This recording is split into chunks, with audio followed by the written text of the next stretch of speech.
Hello, we're glad you've joined us for this live webinar, Analysis of Surface Antigens on Exosomes using the Invitrogen Attune NxT Flow Cytometer. I'm Judy O'Rourke of LabRoots, and I'll be moderating this session. Today's educational web seminar is presented by LabRoots, the leading scientific social networking website and provider of virtual events and webinars advancing scientific collaboration and learning. Brought to you by Thermo Fisher Scientific. Thermo Fisher is a world leader in serving science, whose mission is to enable customers to make the world healthier, cleaner, and safer. Thermo Fisher Scientific helps their customers accelerate life sciences research, solve complex analytical challenges, improve patient diagnostics, and increase laboratory productivity. For more information, please visit www.thermoscientific.com. Let's get started. You can pose questions to the speaker during the presentation while they're fresh in your mind. To do so, simply type them into the drop-down box located on the far left of your screen labeled Ask a Question and click on the Send button. Questions will be answered after the presentation. To enlarge the slide window, click on the arrows at the top right-hand corner of the presentation window.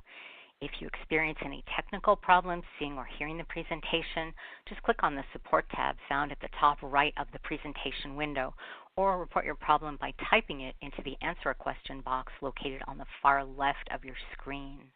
This is an educational webinar and thus offers free continuing education credits.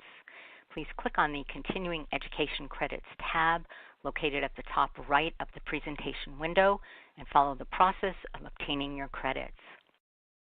I now present today's speaker, Steve McClellan, the Manager of Basic and Translational Research Operations at the University of South Alabama Mitchell Cancer Institute. He also serves as Chief of the Flow Cytometry Core Laboratory. Steve has more than 30 years of expertise in advanced flow cytometry and cell sorting. He has worked in basic and clinical research in the areas of cancer biology, stem cell therapy, transplant immunology, and xenotransplantation. For the past 12 years, his lab has been conducting research on cancer stem cells and circulating tumor cells. The aim is to develop better methods of purification, culture, and analysis at both genetic and functional levels, and using cancer stem cells in high-throughput screening drug discovery. Exosomes are the latest addition to the lab's research efforts. His complete bio is found on the LabRoots website. Steve McClellan will now begin his presentation. Thank you. I would like to share with you some of our recent progress in using the Attune NxT to analyze surface markers on exosomes. Some of the first published reports on exosomes date back to the mid-'80s, and the field actually began in the world of platelet biology and reticulocyte maturation. Since that time, the number of references in publications talking about exosomes has grown exponentially. Around the turn of the millennium is when we see the first reports of using flow cytometry to actually look at exosomes. And in the last 5 to 10 years, we've seen yet another explosion in those publications due to the improvements in the sensitivity of our instruments and also highly defined protocols to add rigor to this, what I consider to be a rather challenging field. So let's talk about exosomes and microvesicles.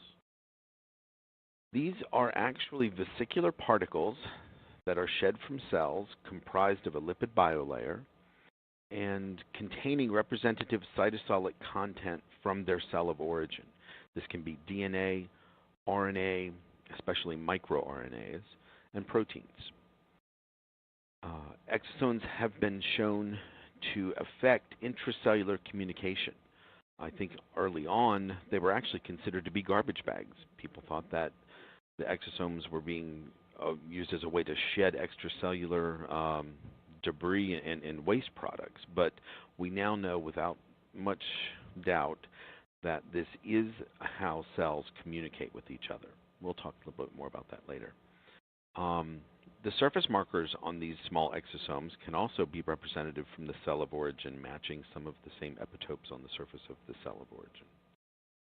We generally consider exosomes to be the smallest of these particles, ranging in size from 30 to 150 nanometers. The next larger portion of this fraction of vesicles are what we call MVs, or just microvesicles, and those are going to range in size from about 150 to 1,000 nanometers.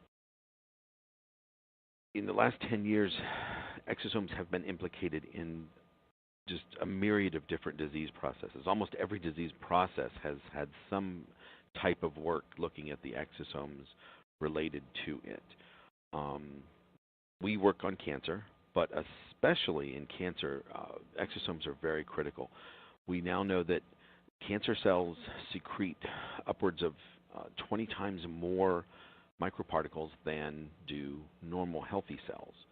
And in the setting of cancer, these actually have direct effects on the healthy target cells that they bind to once shed from the cancer cell, doing a myriad of things, promoting growth and metastasis, vascularization of the new growth of the tumor, and also, most importantly, contributing to immune suppression. We have evidence that the exosomes leave the tumor cells and actually interact with the T cells to try and dampen some of the immune response. So this little cartoon kind of depicts two different ways of how these are formed. So the larger microvesicles actually bud off of the surface, literally pinch off and just release away from the cell. Hence, they're much bigger. True exosomes are developed through an endocytic process. So small clathrin-coated pits actually invaginate from the exterior of the membrane, forming what we call an early endosome. That little packet matures into then what we call a multivesicular endosome. And at that point, those exosomes can either be released back to the surface if that MVE is actually directed to fuse back to the membrane and just revaginate, I guess you'd say, and expose the exosomes to the exterior surface, or lysosomes will bind onto that to destroy the contents of the MVE.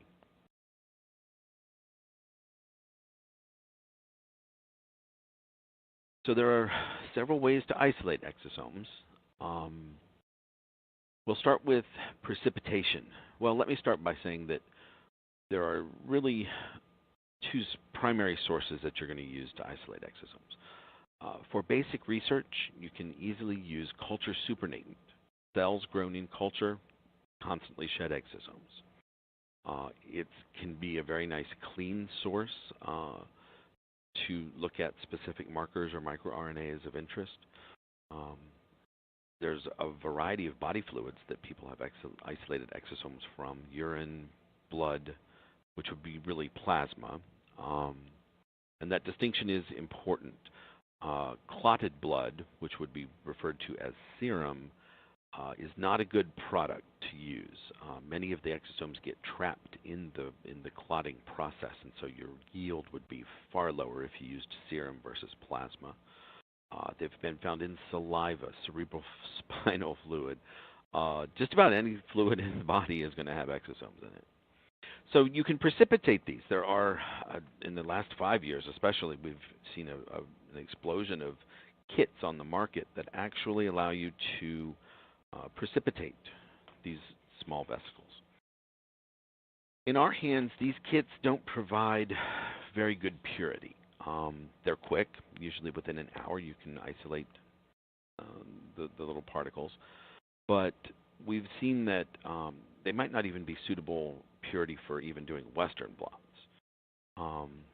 We certainly have not had any success using precipitation kits for purifying them to do flow cytometric analysis.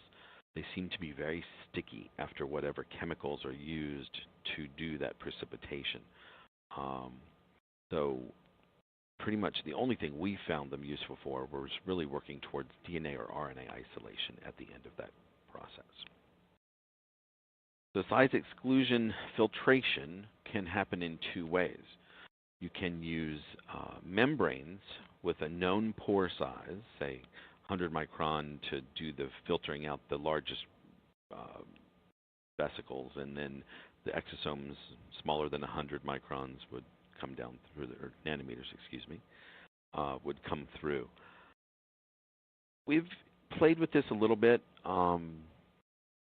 They tend to clog pretty quick, and so I don't think it's a very time-efficient way of doing it. I think if you're really going to do size exclusion, the best way would be through chromatography. Small columns with some sort of chromatography material in it that really can just do size exclusion. So the smallest particles run through first, and you collect fractions.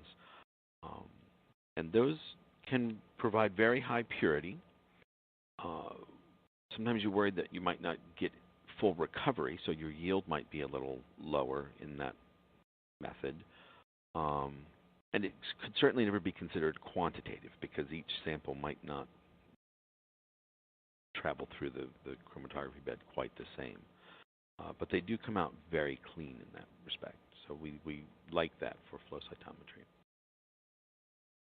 Back in the olden days, when people first started trying to do flow cytometry, immunoaffinity beads were really the way that everybody did this. So small magnetic or polystyrene beads coated with specific antibodies that bind exosomes. We'll talk a little bit more about these markers later, CD9, CD63, and CD81, that capture and localize the exosomes onto the beads. You can then wash and have a very pure preparation.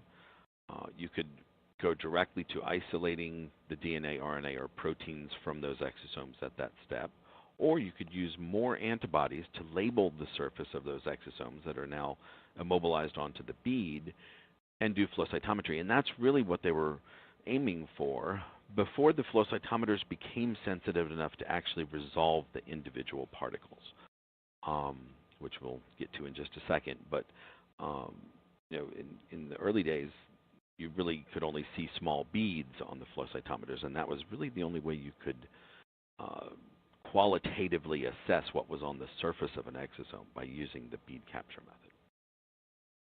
We and many others consider differential centrifugation to be probably the best way to isolate exosomes, at least with very good purity. It's highly time-consuming. As you can see on the right, there is a set of successive spins. So each preparation will take a minimum of 6 hours, really, if you push right through it. You can do several, well, I can't do too many because most of the centrifuges only have 6 tubes in them, so you can only process 6 things at once. So it is time-consuming, but in our hands, this provides probably the most pure product that we can work with, especially when we're looking at doing flow cytometry where they're not left with any kind of sticky coating, and we don't get too much non-specific antibody binding. As we go through each faster spin, you generate the different levels. So first we're going to rule out the cell and cell debris particles at the first spin. The large vesicles from the second spin are considered apoptotic bodies, and another type of vesicle called a large oncosome. We're not going to talk too much about those today. The next 16,500 G spin generates the medium size, what we would consider microvesicles, in that 150 to 1,000 nanometer range. Then we take that supernate and put it into the ultracentrifuge for 2 hours, and those are the exosomes, the small vesicles that are actually in that range of 30 to 150 nanometers. Leftover juice is really just soluble material. There's not much left after the ultracentrifugation spin in the supernate. So early on, when we started working with exosomes and trying to do flow cytometry with them, we came up with an idea to use ultrafiltered solutions to reduce the burden of debris in those solutions that we use to prepare the exosomes, and also in the actual focusing fluid or sheath fluid that runs through the flow cytometer, which helps us to improve background noise. Traditionally, sheath fluid is only filtered down to about 100 nanometer particle size. And that's roughly the same size as exosomes. By using it's a PES membrane that has only 30 nanometer pores. And that way, all of the solutions really don't have any debris particulates that are larger than the size of the particle we're looking for. We believe, and we've noticed a huge significant difference in sensitivity of the instrument when we're able to do this ultrafiltration, and think that it's really a key point in making this much more successful.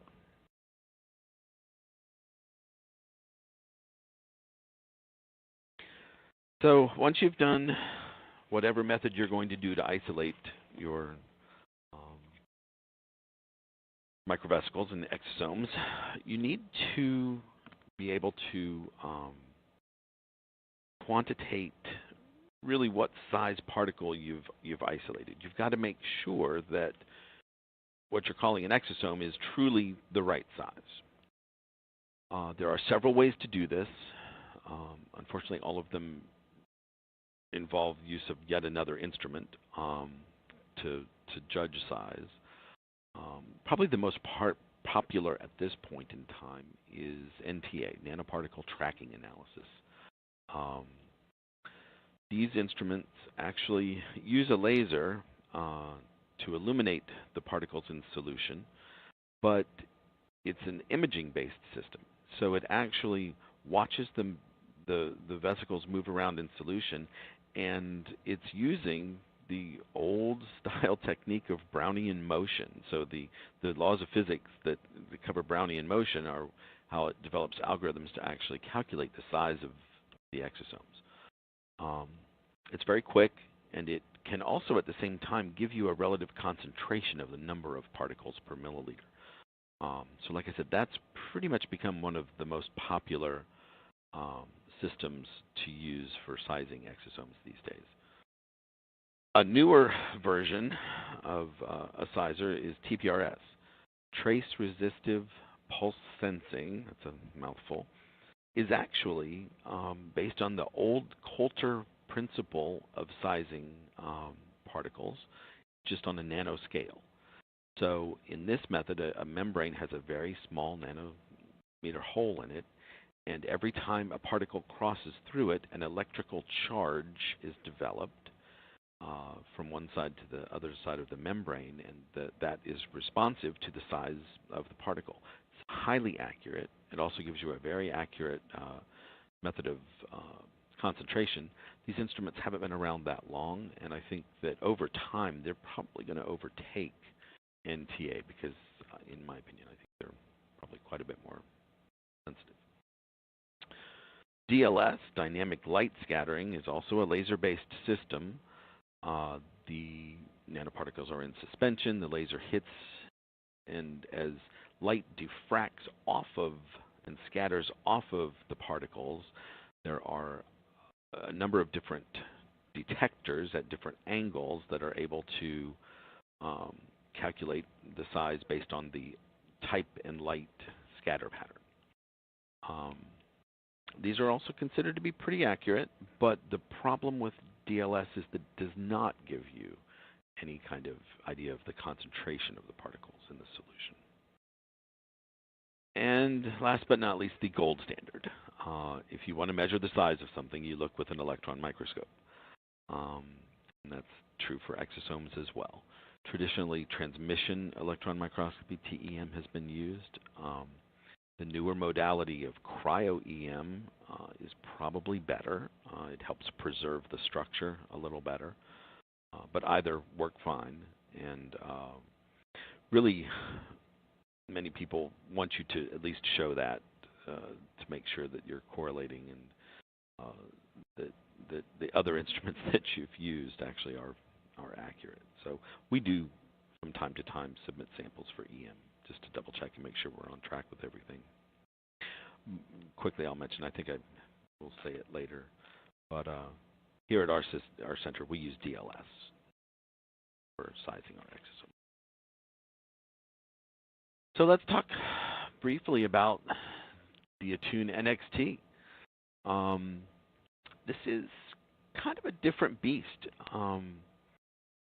The Attune NxT is the only system on the market that uses acoustic waves to actually focus the cells into a very tight and uniform line as they flow past the laser interrogation point. All other flow cytometers use the tried and true principle of hydrodynamic focusing, which uses high pressure sheath going through the flow cell, which causes a swirly effect kind of and forces those cells into a tight line. When you look at acoustic focusing versus hydrodynamic focusing, you can achieve much tighter peak CVs compared to traditional cytometers. It really is aligning those particles much more precisely as they cross through the laser beam. And another advantage of the hydrodynamic focusing is that it gives us very, very discrete control over the speed with which our particles are flowing past the laser beam. So the benefit of that is that the Attune can actually process samples much faster than just about any other cytometer on the market. For us, the flip side of that is that we can now slow them way down. We run at the very slowest dynamic rate, which is 12.5 microliters per minute of sample injection through the laser beam. And what that allows us to do is actually increase, maximize the dwell time that each little particle spends as it crosses that laser beam. So the slower you go, the longer, and of course we're talking microseconds, but it's enough to make a difference in the amount of photons that can be captured off. So it really does, running slower in this system really does increase the sensitivity in that you can collect more photons from each particle and see a brighter signal.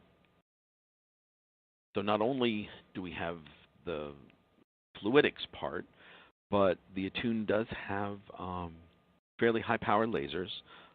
It can provide 50 milliwatts on the 405, 48, and 561 nanometer lines, and 100 milliwatts at the far red 647 line. And it does that in combination with something called flat top beam shaping optics, another mouthful. Really what that means is that instead of focusing the laser into a very tight spot, which the cells may or may not correctly intersect, the laser beam is actually 10 nanometer by 50 nanometer wide. So what it means is that the alignment of the instrument is almost irrelevant because the particle will always be crossing the maximum width of that laser, which also helps with the sensitivity we're talking about and just makes it more robust. So part of our collaboration that we've done with our friends at Thermo Fisher and the Invitrogen headquarters in Eugene, Oregon, have been assisting them to evaluate new bandpass filters. And we've been able to come up with a different filter that is normally supplied with the original instrument in front of the side scatter detector, and this has greatly increased the greatly increased the sensitivity of the system. I think that we and others in this collaborative effort have come to an agreement that the new bandpass filter really does make a huge difference. And as I mentioned before on the previous slide, the ultrafiltering of the focusing fluid really does dramatically decrease the background noise that we see in running samples. So how do we validate that a flow cytometer can actually see exosomes? Quality control material at this point in time primarily exists of microparticle beads, just like any other beads that you would use to assess the performance of your flow cytometer. But in this case, they're much smaller. Presently, the industry standard is considered to be the Apogee Flow Systems beads called Apogee Mix. They consist of a range of 6 silica particles and 2 polystyrene particles, which actually have green fluorescence embedded into them. The distinction between silica and polystyrene is that silica has, the material itself, has a refractive index closest to what the refractive index of true vesicular particles are. So it's really considered to be the best, closest reference standard particle that we can use. We also use the Biocytex Megamix particles. Those are also polystyrene with some fluorescence embedded. And we actually like to mix those two. On this histogram, you can see that the top 2 peaks are the Apogee polystyrene beads. I'll first start off by saying we generally do not see those matching any size of any other particle. I'm not sure why. We basically just kind of ignore those. But when you move down to the Megamix polystyrene beads, you can see 3 populations of 500, 900, or 3,000 nanometers, which is almost off scale. And the red boxes indicate that those polystyrene beads actually line up pretty well with the similar size silica particles. So the 500 nanometer Megamix lines up with the 590 nanometer silica particle from the Apogee beads, similarly the 800 to 880. Sometimes we don't always resolve that 1300 nanometer silica particle. Sometimes we see it, sometimes we don't. We're not really sure why.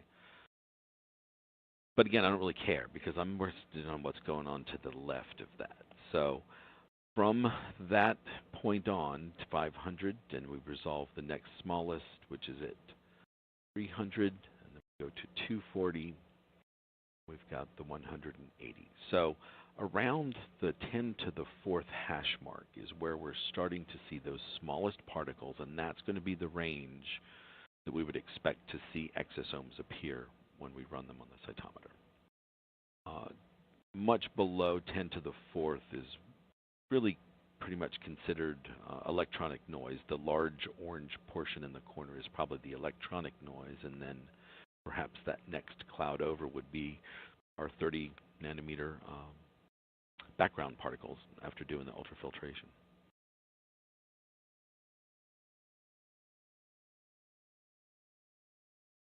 So as long as the beads look good, I say, yes, I think my cytometer can see small particles.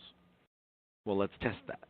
So we're going to make some exosome fractions and do our successive ultracentrifugation spins.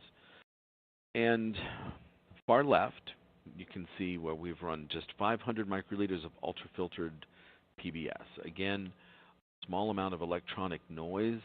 That's run at a threshold setting of 200. And generally, we move that threshold up to about 500, which is where that red line is indicating, so that we can not count noise particles. And then the rest would just be the 30 nanometer or less debris zone in that PBS. When we run exosomes on the next panel over, we see that they are pretty much in that very small zone of what we would hope to be 30 to 150 nanometers. And for just points of reference, there's very little in that gate on the right. The next larger spin, microvesicles obtained from 16,500, show the concentration in this density plot moving to the right, so we're getting bigger, up to about 33% in that right gate. Then our apoptotic bodies, which were the first spin at only 2,000 G, shift that density plot even further to the right, and now we're at about 54%. So not only do we have confidence that we're seeing the exosomes, but the other things that we know to be in an appropriate size range are all falling into pretty much the correct size zone. So when we see things like this, we have fairly good confidence that the instrument is seeing individual exosomes, and they're putting them on scale pretty much in the right spot in correlation to our reference beads.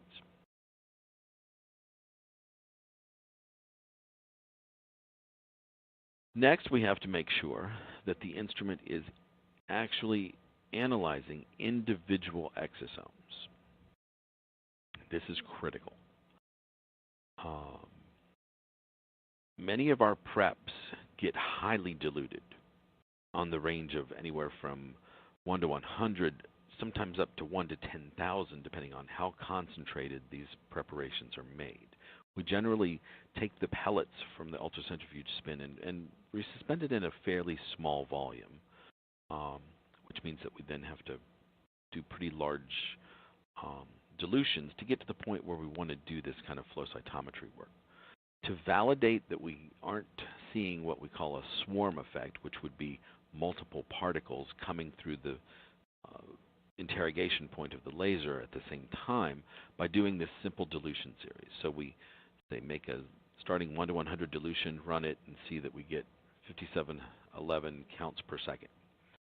Successive 1 to 2 dilutions of that with ultrafiltered PBS, in theory, should cut that in half. So the number in the center is the number that we actually acquire, and then the theoretical number on the far right corresponds to half that number, half of 5711, and then you just kind of cut those in half, and you'll see that those match fairly well.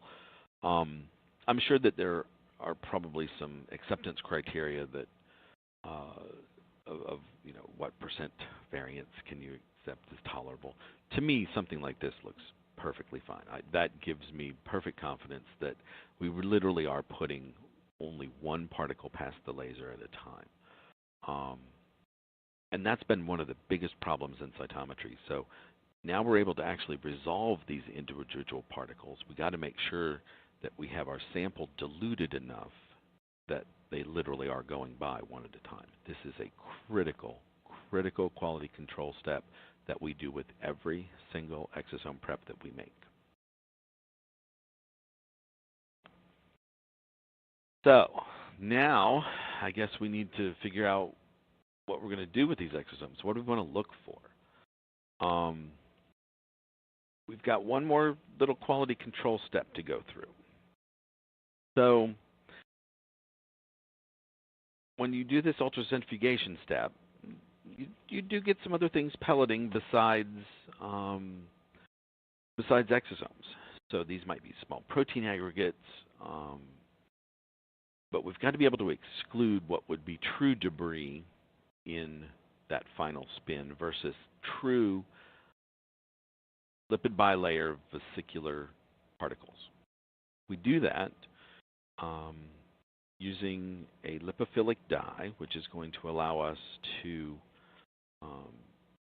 really say that's a vesicle, that's not, and make that decision. So we have tried a lot.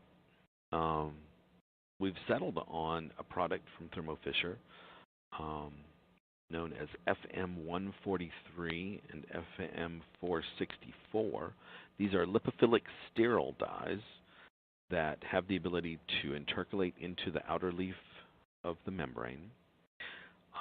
My favorite part of this molecule is that it's not fluorescent until they actually intercalate into that outer membrane, similar to like a DNA dye binding into a DNA strand. So what this especially has allowed us to do is to develop a no-wash staining protocol. So we can add enough of this dye to stain, but it's not enough to cause problems with anything else. The debris particles will not pick it up. And so this has become our favorite dye to use for this lipophilic ID. The key point of trying to develop a no-wash staining protocol is that every wash takes about at least 2.5 hours. By the time the ultracentrifuge comes up to speed, you spin for 2 hours and you spin it down. There's no such thing as a quick wash when you deal with exosomes. So we've worked very hard on trying to develop our no-wash staining protocol. There's other lipophilic dyes you can use. Bodipi TR ceramide is actually just a lipid molecule with a fluorescent tag bound onto it that will also intercalate into the outer membrane of the vesicle. One thing I think I just realized I forgot to tell you is that the FM1-43 is excited by a 488 nanometer laser, and it emits its light in the 525 to about 625 nanometer range, fits into the PE area. And then FM4-64 needs green, the 561 nanometer laser excitation, and it's going to emit further down in the red range, 700 to about 700 nanometers. So you have two different color options there to choose as you also look for what antibody markers you want to put. We always do this in combination with antibody staining. The Bodipi is actually only available in one color. It uses 561 excitation and emits light in range of 575 to about 625. We have not really tried this with or without washing. It may be possible to use that one as well without washing, but we have not validated that. The other options, the DI series, which are actually carbocyanine membrane dyes, have been widely used for many, many years as membrane labelers to do in vivo cell tracking, cell mixing, cell fusion experiments that have been used for many years, as well as PKH dyes, which are similarly able to intercalate into the outer membrane.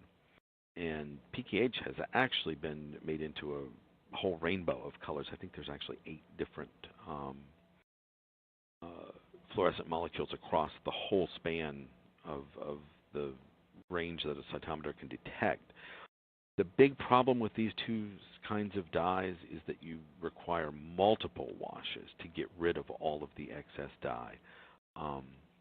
They're really kind of a pain to deal with.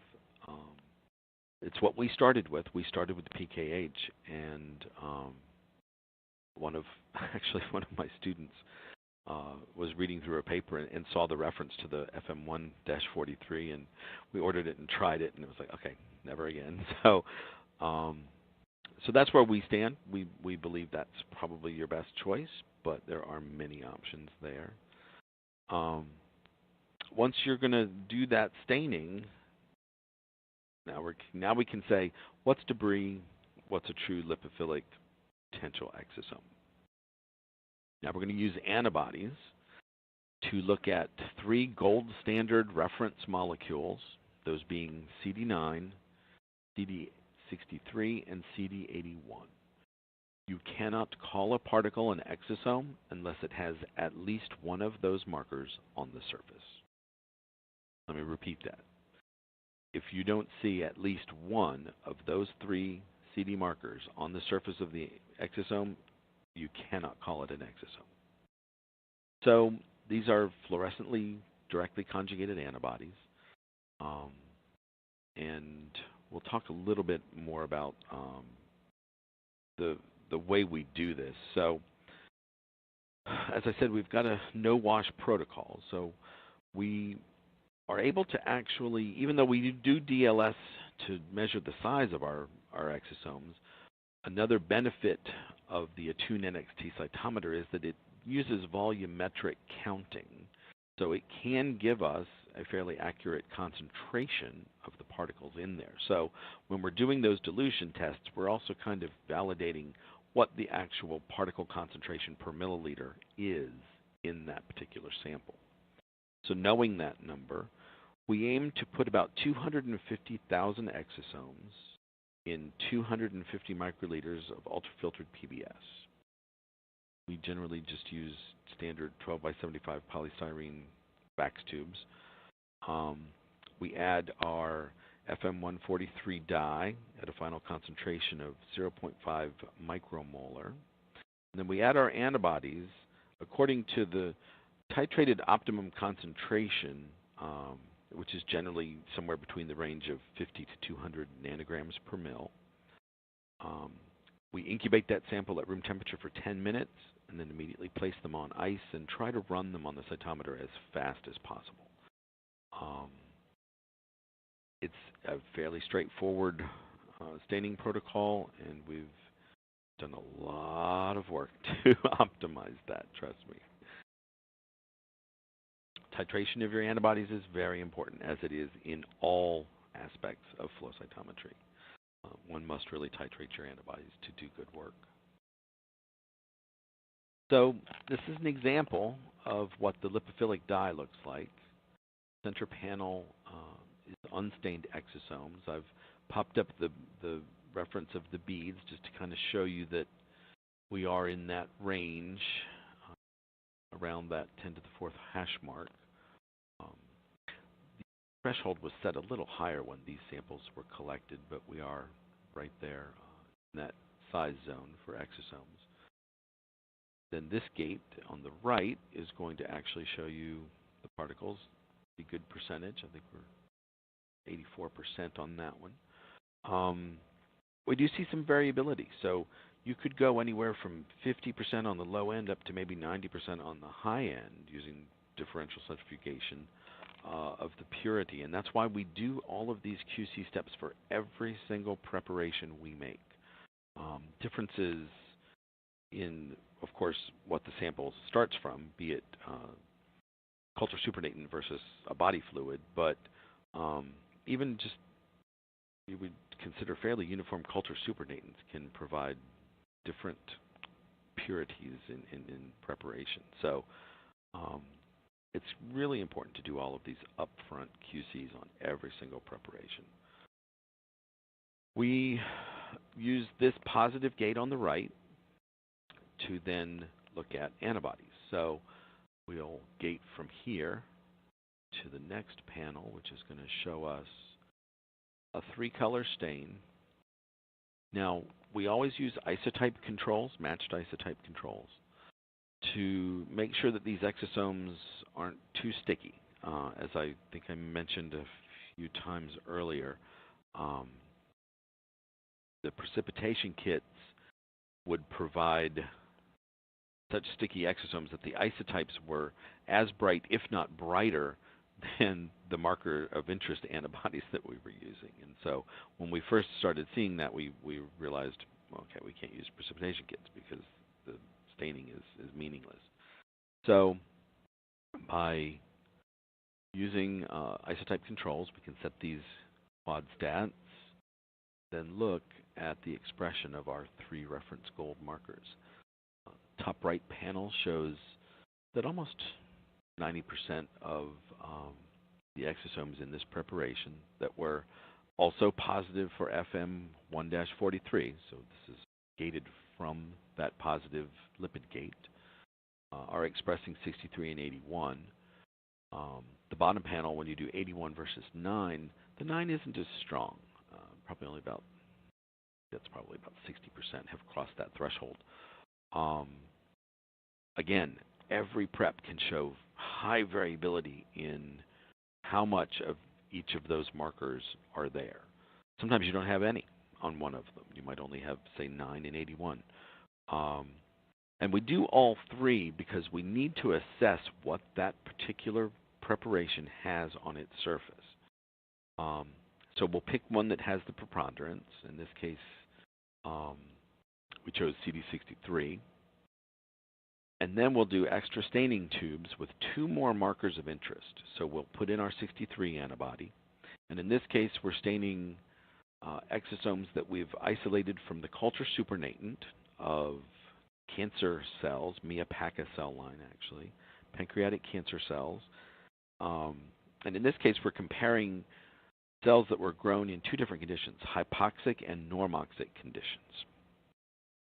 So we've done all of the spinning with all of our culture supernatant from these two comparative cell lines, and we're looking for the markers CD44 and CD184. And we actually saw quite a distinct difference in normoxic conditions. Not all, probably only, let me see what the number is here, 40% of the exosomes are actually staining positive for CD184. They're fairly uniform for 44. All of them have 44 on them. But in normoxic conditions, we only see about 40% 184 positive. And in the hypoxic conditions, and this is related to cancer stem cellness, the stemness of these markers increase in hypoxic conditions. And so now all of the exosomes are dual positive for 44 and 184. So those are just representative figures of the kind of data that we're generating. One quick comment on the choice of fluorochromes. You must strive to use only the very brightest fluorochromes, those being the polymer violet dyes, phycoerythrin, the Alexafluor dyes, especially 647.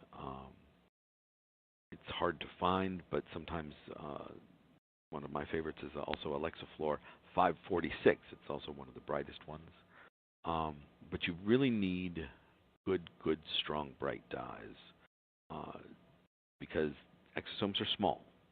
They're probably less than 1/100th of the size, or an antibody is probably only less than 1/100th of a size of an exosome. So you can't really stick too many on the surface. So you need each fluorescent molecule to give out as much light as possible to be able to generate a signal that you can detect. So I'd like to wrap up today by letting you know that, in my opinion, exosome flow cytometry requires vigorous validation at several steps. You have to start off by characterizing your instrument and making sure that your background noise does not interfere with being able to resolve the small silica particles that are at this point in time the best QC material we have. I know several companies are working hard on generating what's going to be the next generation of QC material, which is going to be a stabilized small vesicle in the correct size, which is going to give us the ultimate material as a quality control standard because it's going to have the same refractive index as our exosomes. But for now, the silica microparticles are really the best way we have of assessing our instrument. So I've shown you that there are a variety of methods to isolate exosomes.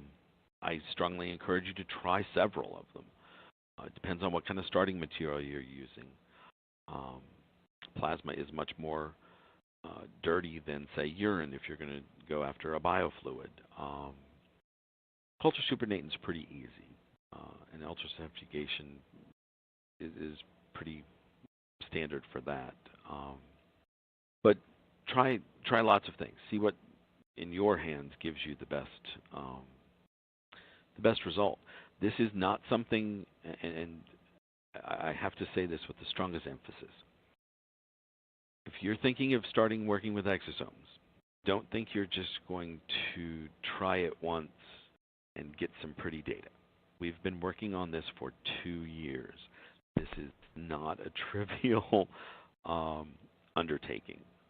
You have to be very rigorous and methodical in the way you do things to really be able to prove to yourself and convince yourself that you are truly seeing the correct particle.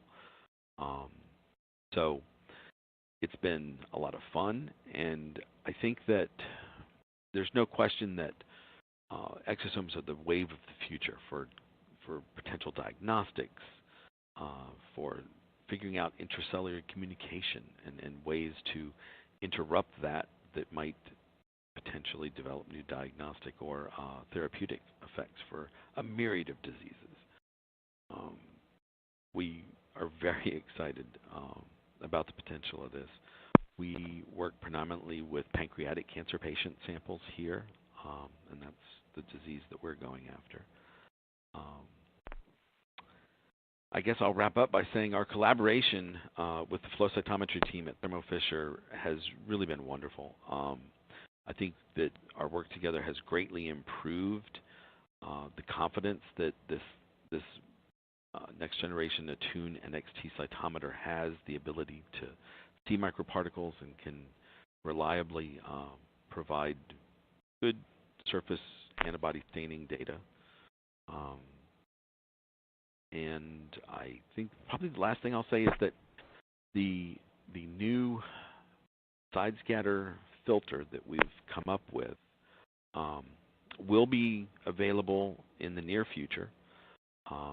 It takes a while at a big company to come up with a new product and part number and everything, but it's coming, and you will have access to that in the near future. Just one small simple filter to buy to swap out on your instrument. And I think that's all I have. I thank you very much for your attention. I hope it's been beneficial, and I'd be happy to entertain any questions. Thank you, Steve, for your presentation. A quick reminder for our audience on how to submit questions. Simply type them into the drop-down box located on the far left of your presentation window labeled Ask a Question and click on the Send button. Steve McClellan will answer as many questions as time permits. First question is, what are the challenges of using polystyrene beads and silica beads as size standards? So, you know, I hate to patently endorse one product over another, but Apogee really is the only company offering these small silica particles. There is a vast difference between the refractive index of silica versus polystyrene. It is generally accepted in the field that polystyrene does not offer a close enough true sizing standard to judge the size of an exosome. You must use the silica particles at this point. They really are the only thing available that's close enough to the refractive index to really gain a true sense of what size of particle you're resolving in your flow cytometer. And coupling that with the ultrafiltered sheath fluid really does make a huge difference in making that resolution happen. Thank you. Next one is, did you consider instrument resolution limitations when designing your experiment, and what considerations should be accounted for and considered?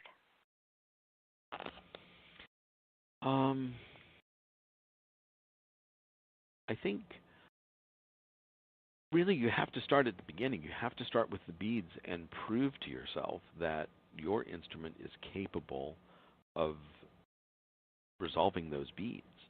I'm quite sure that some of the stuff I've told you today can be applicable to other cytometers as well.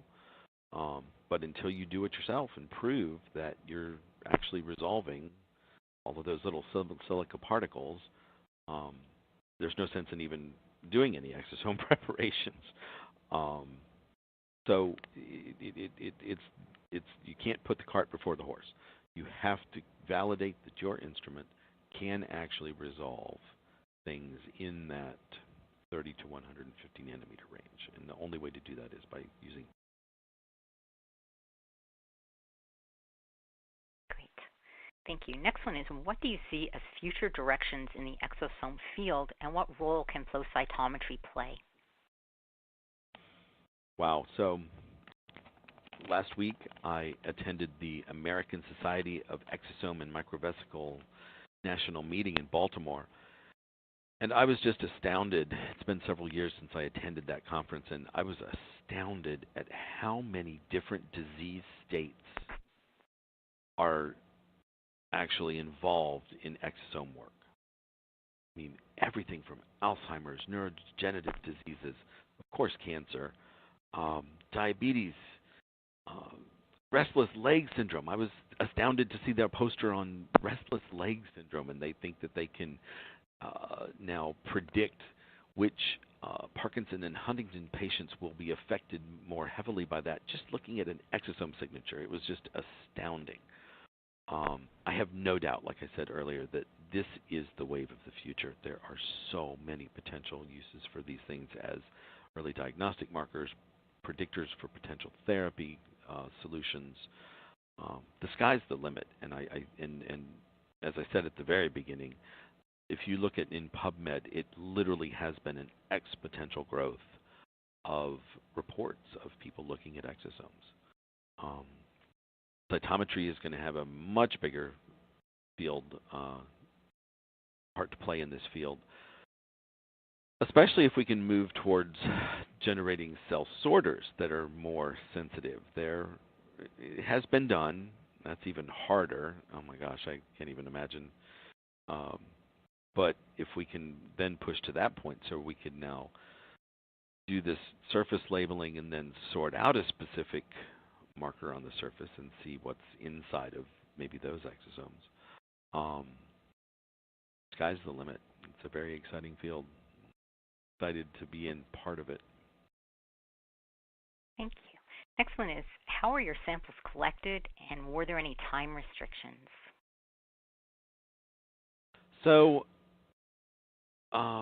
for working with culture supernatant, it's not that difficult. You do have to start with much larger volumes to get the number of exosomes back. So on average, we would do all 6 places in the ultracentrifuge rotor with 50 milliliter tubes. So we would try to spin at least 300 milliliters of culture supernatant to start with. That generates, in general, a pretty good amount of exosomes to work with. The interesting thing we've noticed along the way is that there's huge variability in the number of exosomes that different cell lines secrete. Some don't secrete very much at all, and others just make hordes of them. So that's something to consider as well. You might want to try several different cell lines to see what gives you the best yield to have material to work with.